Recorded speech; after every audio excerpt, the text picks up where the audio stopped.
Hey everyone, how you doing? This is Amon Green, Green Bay Packers all-time leader in rushing, and you're watching Packers Total Access Live, your daily source for Packer content. Go Pack, go!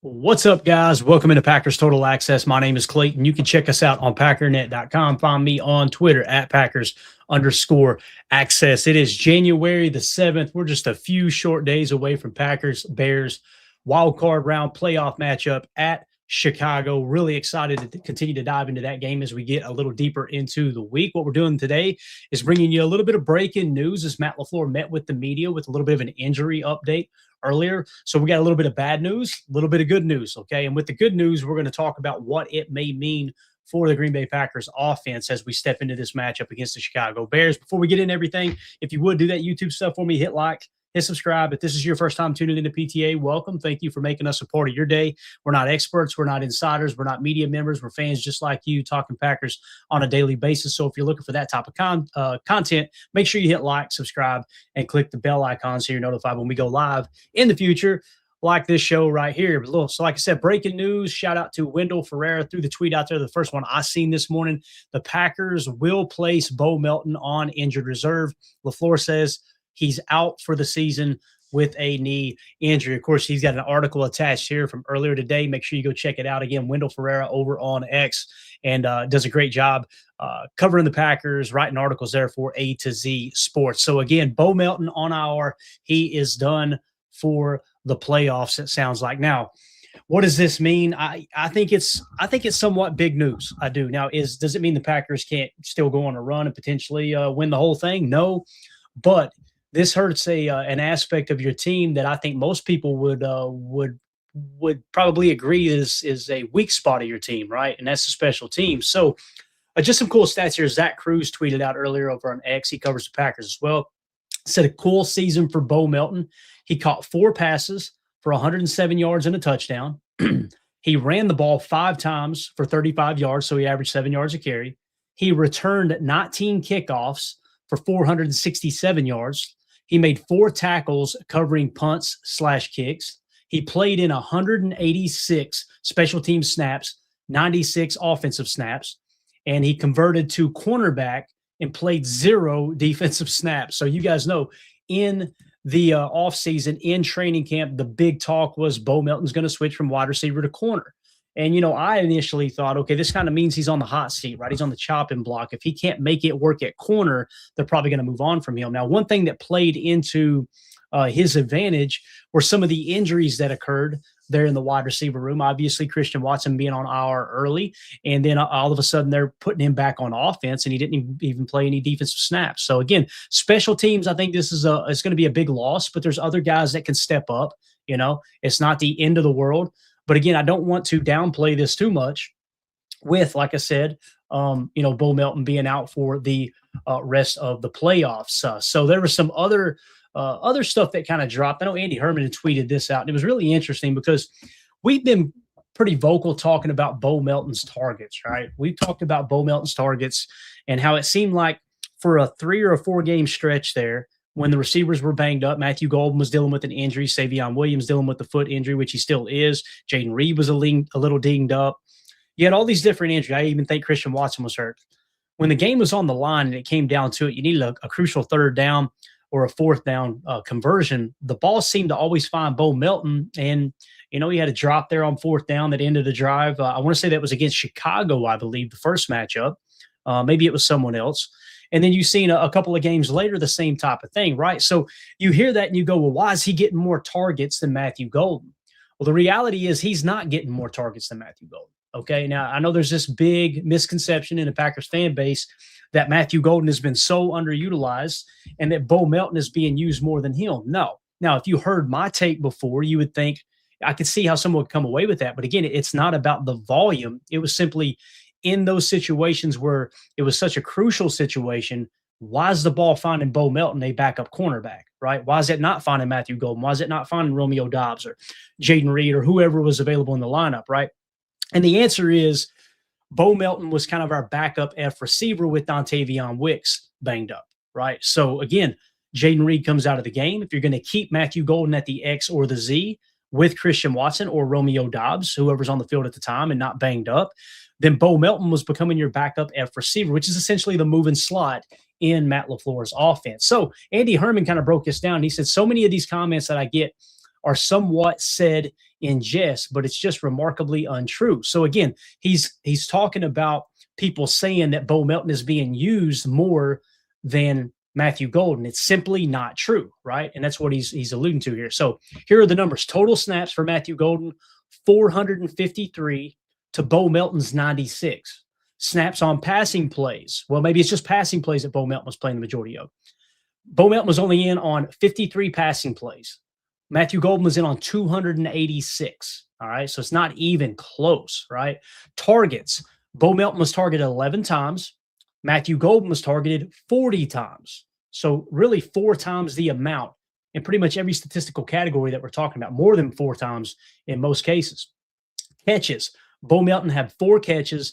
Matthew Golden had 29 on the season. So again, it's not to dog Bo Melton. It's not to try to pump up Matthew Golden. It's just simply pointing out the facts that Bo Melton was not getting targeted more than Matthew Golden. He was not getting more playing time than Matthew Golden. It just happened to happen to fall into place that when the game was on the line, and that's what we remember as fans the most, right? Are those most crucial plays coming down the stretch where you're like, again, why is Bo Melton getting targeted at the end of the game? I think a lot of it had to do with injuries and specific to those particular games and those particular situations. I think is more telling of what actually happened there. So again, the breaking news here, Bo Melton is done for the playoffs. I think we'll miss him. I think he's been a key part of this Packers team, both on special or on all 3 special teams, not necessarily on defense, obviously this season. He didn't play a snap, but offense and special teams, Bo Melton has been a contributor. You know, when he's catching touchdown passes, we're not complaining about those targets, right?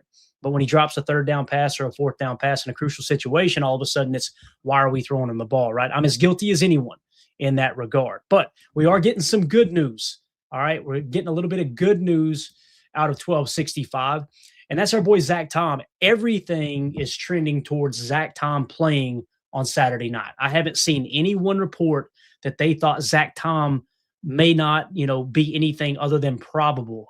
I've heard somebody really say that he's truly questionable or doubtful for the game. And it's huge that Zack Tom is in the lineup for the Green Bay Packers. Here's why.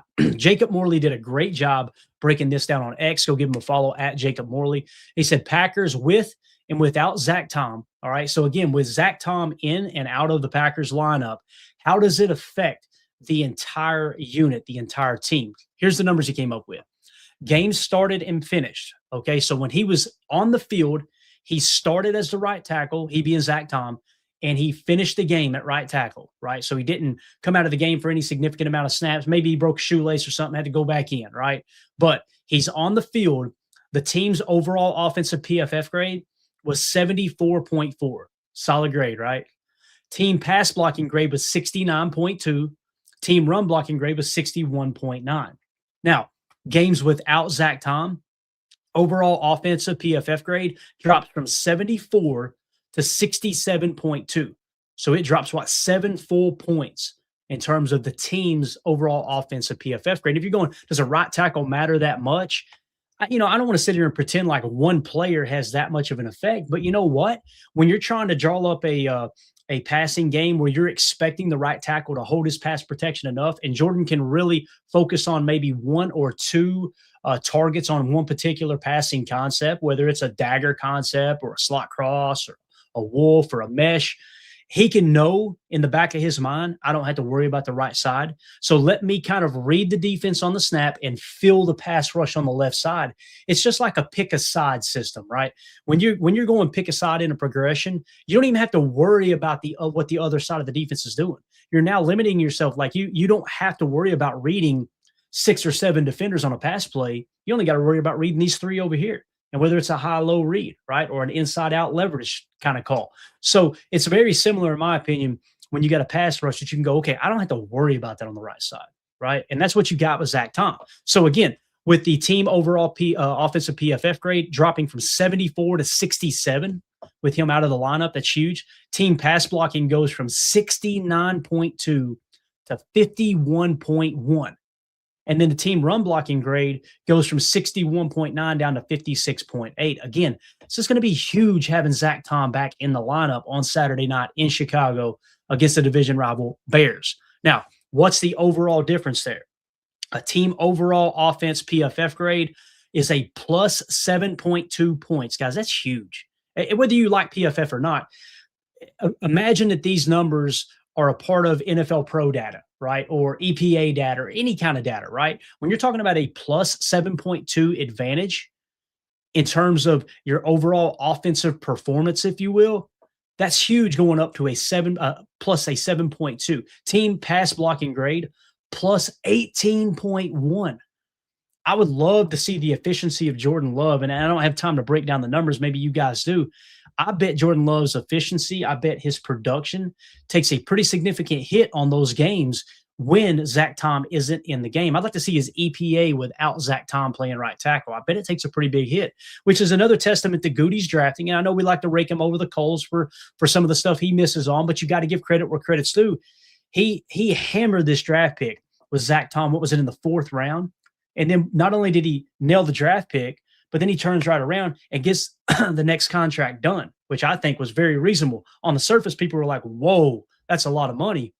And then all of a sudden, Rashawn Slater out in L.A. gets a way more guaranteed money. And you know how the Packers like to do business. So when you look at you compare the contracts apples to apples, great job by Goody getting Zack Tom under contract. And now we just got to get him healthy, right? Team pass blocking grade jumped 18 points. Team run blocking grade, it's only 5.1 points. But guys, that's still a significant increase, right? Your run game is better with Zack Tom in it. And to me, it's a testament to Zack Tom's not versatility, but just his overall balance in both the pass blocking game and the run blocking game, right? And here's the big one, right? When Zack Tom is in the lineup, the Packers' record this year is 8-2. Without him, 1-5-1. This is a vital piece of this offense. And when the offense is clicking on all cylinders, firing on all cylinders, then you can see here the record is going to improve tremendously, right? Because when you can put points on the board, you're putting pressure on the other team to pull out of their game plan a little bit earlier, right? Maybe it gets you into the second half where you could just kind of lean on a team a little bit and work on the clock, as opposed to, oh crap, we're only up by 3 points. Maybe we need to be aggressive on this first down, right? So again, the Packers' record this year with Zack Tom in the lineup, 8-2. Without it, 1-5-1. Those are huge numbers. And again, shout out to our buddy Jacob Morley for putting that stuff together. I think that's just an awesome, awesome breakdown. I love the way his mind fires when it comes to talking about this team and talking about some of the things that are important in terms of production and really situational football, if that makes sense, man. So yeah, I really, really think it's going to be a big difference maker with Zack Tom in the lineup. Now, everybody else has got to do their 111th, right? We talk about that all the time on the show. It's not something that Zack Tom's just going to come in and save the day. Everybody's got to perform, and it always comes down to protecting the freaking football. You've got to win the turnover battle. And Chicago is so, so good at winning the turnover differential week in and week out. That's the aspect of this game that we have got to win. We have got to dominate that in order for the Packers to go into Chicago and come out with a dub. So again, just want to keep this short and sweet. Quick little update for you all. Again, Bo Melton on injured reserve. He's out for the rest of the playoffs, so he is done for the season. Sounds like Zack Tom is good to go, and that's great news based off the information that, like I said, Jacob Morley shared there on X. So with that being said, we got Packers practice, I think, is wrapping up or already wrapped up. We'll be back a little bit later. We're going to give you all the updates from the Packers practice. We'll give you the updated injury report around Packers Bears, and we'll continue to pull back another layer of analytics and deep diving into this Packers Bears playoff matchup. So make sure you hit like, make sure you hit subscribe, click the bell icon so you're notified. You'll get buzzed right there on your phone or on your laptop or your tablet or whatever you're using, right? Your spaceship, whatever it is, you'll get buzzed right there to your device. Oh, hey, PTA just went live. Let's talk Packers Bears playoffs. So that's it, guys. We'll see you guys in a little bit. Everybody have a great afternoon. I'm going to go plant a few trees on the property, and then we'll get back in here later and talk some more Packers with y'all. My name's Clayton. This is PTA. Go Pack, go. Here we go. We're out. Bye, guys.